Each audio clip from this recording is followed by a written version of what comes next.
کہ ابو سلمہ رحمہ اللہ بیان کرتے ہیں، میں ایسے خواب دیکھا کرتا تھا کہ وہ خواب مجھے بیمار کر دیتے، یعنی خواب ڈراؤنے ہوتے تھے یا اس میں نقصان ہوتا تھا انسان کا، تو وہ خواب دیکھ کر اس کی پریشانی لیتے لیتے جو ہے ڈرتے ڈرتے جو ہے ڈراؤنے خواب جو ہیں وہ بندہ بیمار ہو جاتا تھا۔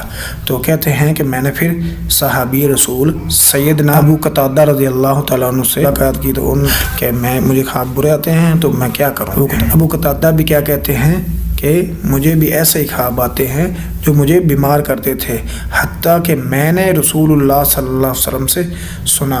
ابو سلمہ کہتے ہیں مجھے خواب آتے جس کی وجہ سے میں ڈر جاتا، بیمار ہو جاتا، تو انہوں نے ابو قتادہ سے کہا کہ ابو قتادہ نے کہا کہ میرے ساتھ بھی یہی معاملہ ہوتا تھا، میں بیمار ہو جاتا تھا، تو میں نے اللہ کے نبی سے سنا ہے۔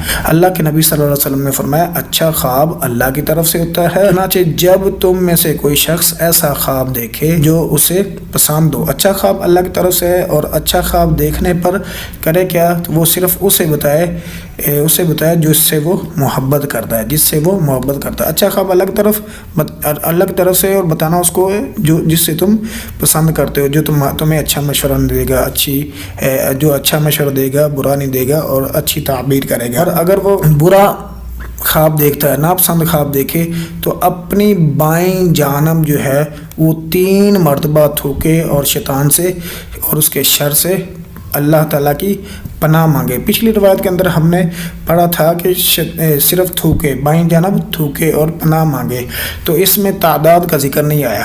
تو آگے جو ہم حدیث پڑھ رہے ہیں اس میں تعداد کا ذکر آیا کہ 3 مرتبہ تھوکنا ہے، تو 3 مرتبہ تھوکے اور اعوذ باللہ من الشیطان الرجیم پڑھے، اور وہ خواب کسی کو بتائے نہ۔ کام اس میں باقی سارا کچھ وہی ہے، 3 مرتبہ صرف اضافی ہے کہ 3 تھوکنا 3 مرتبہ ہے، اعوذ باللہ من الشیطان الرجیم پڑھنی ہے، اور خواب کسی کو بتانا نہیں ہے۔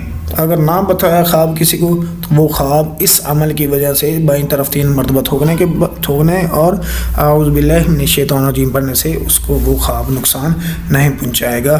یہ حدیث بھی صحیح مسلم کے اندر موجود ہے۔ آگے حدیث کا سبق ہے، صحیح بخاری کی حدیث، نبی پاک صلی اللہ علیہ وسلم نے فرمایا الغنا غنى النفس، الغنا غنى النفس، الغنا غنى النفس، الغنا غنى النفس، الغنا غنى النفس۔ حدیث بڑی پیاری ہے، آسان سی حدیث ہے۔ الغنا غنى النفس ترجمہ اس کا یہ ہے، اصل سخاوت دل کی سخاوت ہے، اصل امیری، اصل غنی ہونا دل کا غنی ہونا ہے۔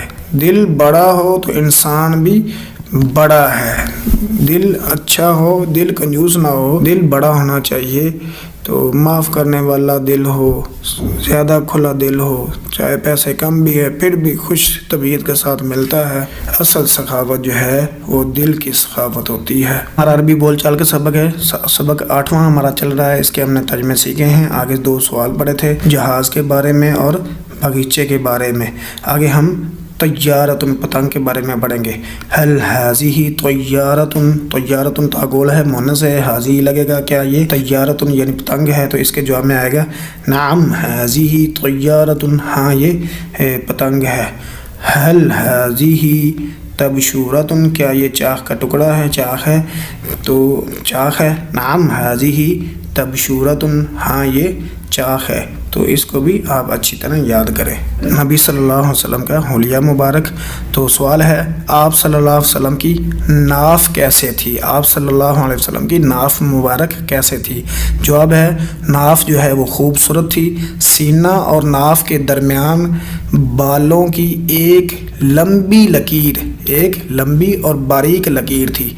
ناف سے لے کر سینے تک ایک لمبی لکیر تھی اور باریک لکیر، پورے جسم کے اوپر، چھاتی کے اوپر جو وہ بال نہیں تھے بلکہ سینے اور ناف سے سینے تک ایک لمبی لکیر تھی بالوں کی باریک، تو ناف خوبصورت تھی۔ آگے سوال ہے کہ رسول اللہ صلی اللہ علیہ وسلم کی کمر مبارک کیسے تھی؟ آپ صلی اللہ علیہ وسلم کی کمر مبارک کیسے تھی؟ جواب ہے کمر مضبوط تھی، خوبصورت تھی اور چاندی کی مانند چمکدار تھی۔ یہ نبی صلی اللہ علیہ وسلم کی کمر مبارک کے بارے